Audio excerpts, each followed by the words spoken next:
Dajjal ni dia lelaki, manusia. Dia bukan jin, dia tak ada sayap, dia tak ada ekor. Jangan duk bayang lah. Saya tengok gambar Lucifer, kata ni ikut Dajjal. Lucifer bukan Dajjal. Lucifer adalah nama syaitan yang disembah oleh Freemason dan anggota-anggota Illuminati pada hari ini. Mereka menyembah syaitan. Dengan sebab tu tidak ada lagi Kristian dan Yahudi hari ini. Sebenarnya tak ada. Pop di Vatican City itu juga adalah seorang yang anti-Christ, yang menggunakan salib terbalik. Dia anti-Christ, dia bukan Kristian. Yang tu boleh kaji. Panjang tu yang tu asal dia. Kaji kan nampak.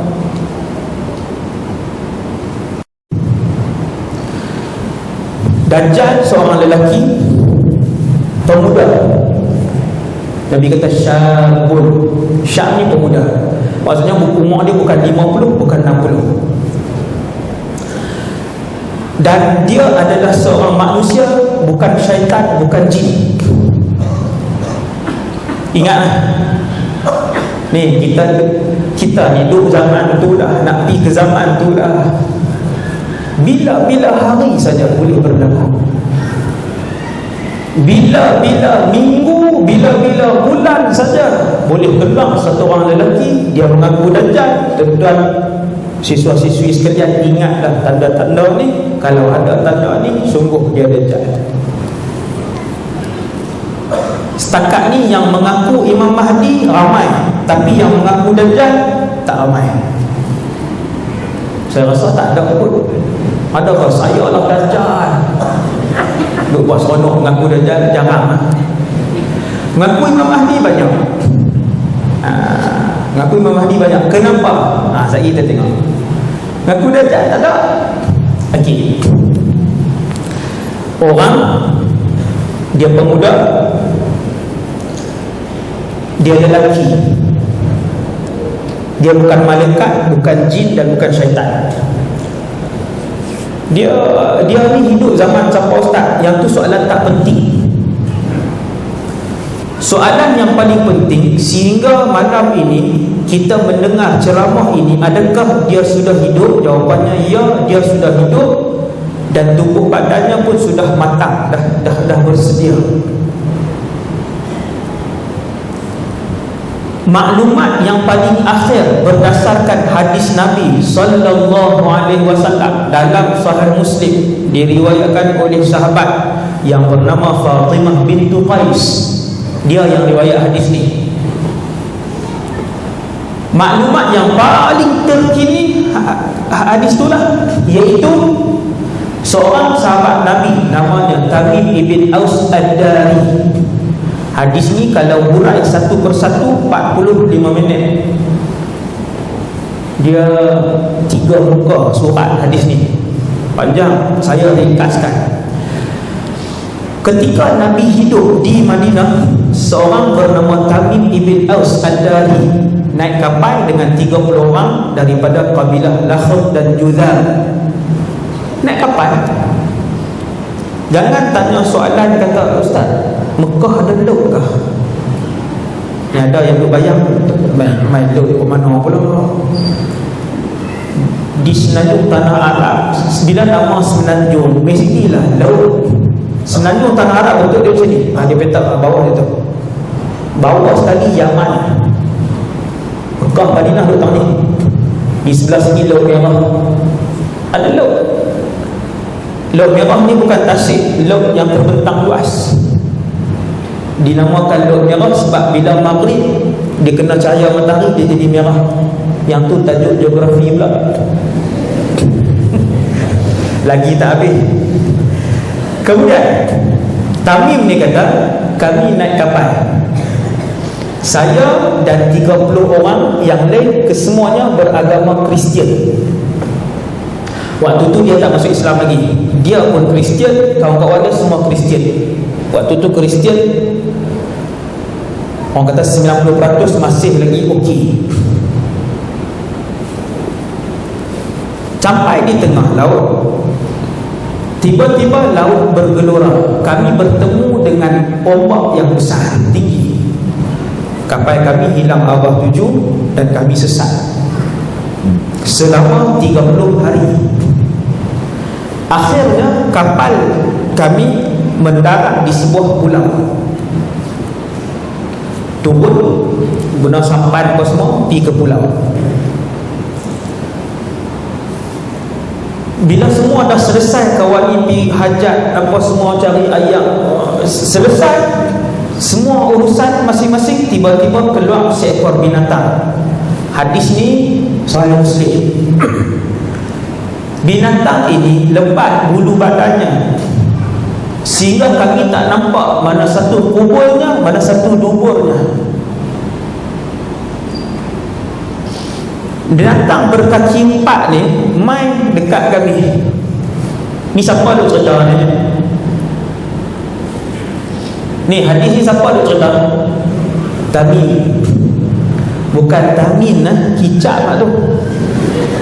Tamim kicap. Tamim nama sahabat. Dia yang duk cerita ni. Waktu kami duduk rehat di tepi pantai, adalah berjauh sikit, keluar binatang ni berkaki empat main kat kami. Binatang ni cakap, man antum, hampa ni siapa? Tuan-tuan bayang lembu, dia memang dia tahu siapa dia lah, hampa. Kita buat apa? Kalau saya terjun lah, binatang. Bukan kita latih dia ni, dia memang dia tanya ni dengan rejik-rejik mata ni, siapa dia?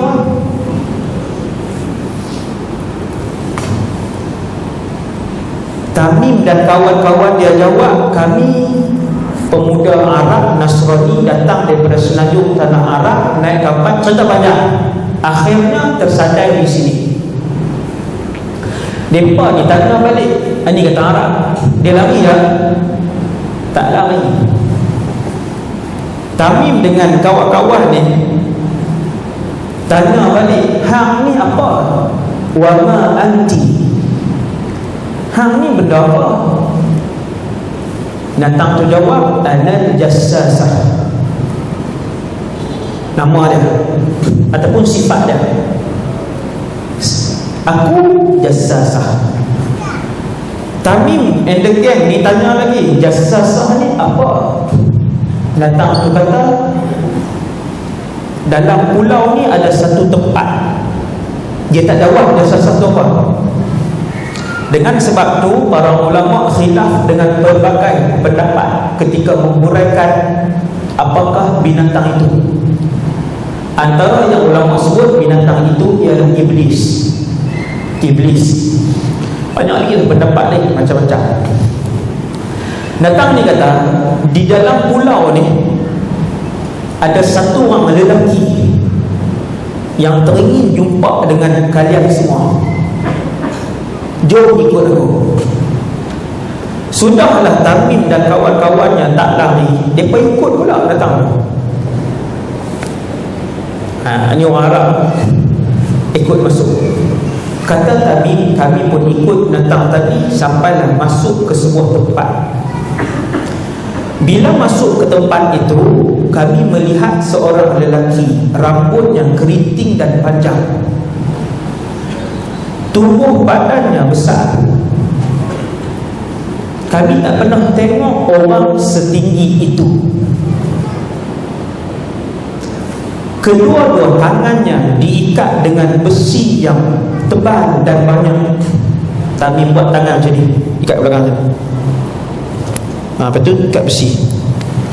Dan kedua-dua pahanya dirampatkan ke badannya, lalu diikat dengan besi yang banyak, rantai besi yang banyak. Dalam keadaan duduk tersandak ke dinding, tangan duduk macam tu, paha nak ke sini, ikat. Memang ikatan itu ikatan yang membuatkan dia tak boleh bergerak seinci pun. Lelaki itu tanya kepada Tamim dan 30 orang yang lain, kawan-kawan yang lain, hampa siapa? Tamim jawab, kami pemuda Nasrani sekian-sekian, panjang cerita. Sampailah kami tersampai di pulau Tuan, di pulau kamu.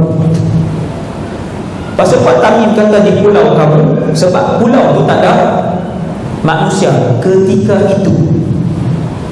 Ketika itu saya sebenarnya tu, ketika itu tak ada orang. Memang dia seorang, dia duduk di situ. Kemudian lelaki yang diikat teruk tadi tanya 3-4 soalan. Saya ringkaskan. Dia tanya, ladang kurma Baisan, macam mana keadaan sekarang? Tamim jawab, buah dia banyak. Laki ni kata, sudah hampir masanya ladang itu satu hari nanti tidak akan mengeluarkan walaupun sebiji buah kurma. Macam mana keadaan Ain Zughar? Dia berkata, Ain Zughar airnya masih banyak. Laki ni kata, sudah hampir masanya Ain Zughar ini tidak akan ada walaupun setitis air. Lelaki ini tanya soalan ketiga, bagaimana keadaan Tasik Tabariyah? Maka Tamim dan kawan-kawan dia jawab, air di Tasik itu masih banyak. Lelaki ini kata, sudah hampir masanya Tasik itu akan kekeringan air. Soalan yang terakhir, apakah Dajjal pula? Apakah seorang lelaki daripada Arab telah pun keluar? Mereka jawab, ya. Dia mendakwa dirinya Nabi. Setiap kali dia berperang, dia akan memenangi peperangan itu. Laki yang kena ikat tadi jawab, ama inna dzaka khairun lahum an yuti'u. Alangkah baiknya seandainya mereka mentaati lelaki itu. Habis dia tanya 4 soalan. Lelaki itu Nabi kita, Nabi Muhammad waktu itu dah keluar dah, ada dah. Cerita Tamim jumpa dengan pemuda di pulau ini berlaku lebih kurang tahun 3 ataupun tahun 4 Hijrah. 3 ataupun 4 Hijrah. Tamim dia masuk Islam, wallahu alam, saya rasa tahun 5 ataupun 6 ataupun 7 Hijrah. Itu lepas tu lah. Habis 4 soalan ni, Tamim dan kawan-kawannya tanya, hang ni siapa? Dia kata, sebenarnya tak ada siapa yang tahu aku duduk di sini. Hanya hampa saja, kumpulan manusia pertama yang melihat aku. Dan sesungguhnya aku ialah Al-Masih Ad-Dajjal. Yang tu berita paling terkini, Dajjal. Dia memang dah ada, rambutnya keriting, tubuh badannya besar. Ketika menghuraikan perkataan akbar, a'zam, para ulama sekali lagi berselisih dengan berbagai pendapat besar mana Dajjal ni.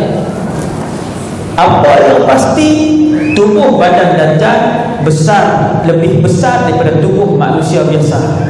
Tak besar sikit, macam-macam lah. Ada yang kata ini tidak ada hadis. Ada yang sebut tinggi tu, yang tu ada. Ini ada. Wallahu a'lam. Dan ada ulama sebut lagi besar. Dia punya binatang tunggangan dia, telinga kanan sampai telinga kiri hingga 60 hasta. Dia naik apa tu? Tahu. Tapi yang penting kita tahu dia laki-laki, tubuh badan dia besar, tinggi.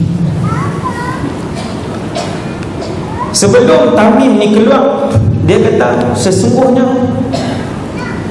sudah hampir masa untuk aku dilepaskan. Aku akan mengelilingi muka bumi ini. Tidak ada tempat, kampung, bandar, lorong, kecuali aku akan sampai ke tempat itu.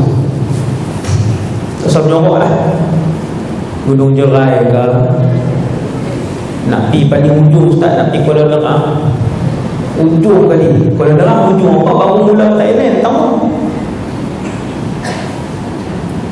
Dan dia sebut ni, dia sebut depan Tamim, dia kata tidak ada kampung atau lorong atau kawasan kecuali aku akan sampai dalam tempoh 40 hari, kecuali Mekah dan Taibah. Kedua-dua kampung ataupun bandar ini aku tak boleh masuk. Setiap kali aku cuba masuk, ada malaikat di keliling Mekah, malaikat di keliling Madinah yang lengkap bersenjata akan mengusir aku keluar. Setelah Tamim masuk Islam, dia pergi jumpa Nabi SAW. Hadis cerita ini disebutkan oleh Tamim ibn Aus Ad-Dari kepada Rasulullah. Seusai Tamim cerita, Nabi pun panggil semua sahabat di Madinah. Nabi kata, "Mai berkumpul." Kata Fatimah binti Qais, "Aku salah seorang yang hadir ketika itu."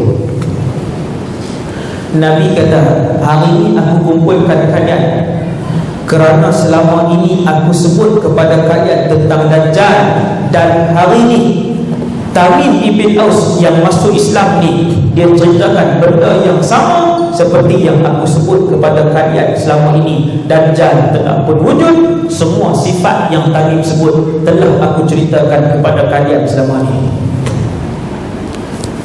iaitu Dajjal. Sifat apa Nabi sebut? 1, dia manusia. 2, dia pemuda.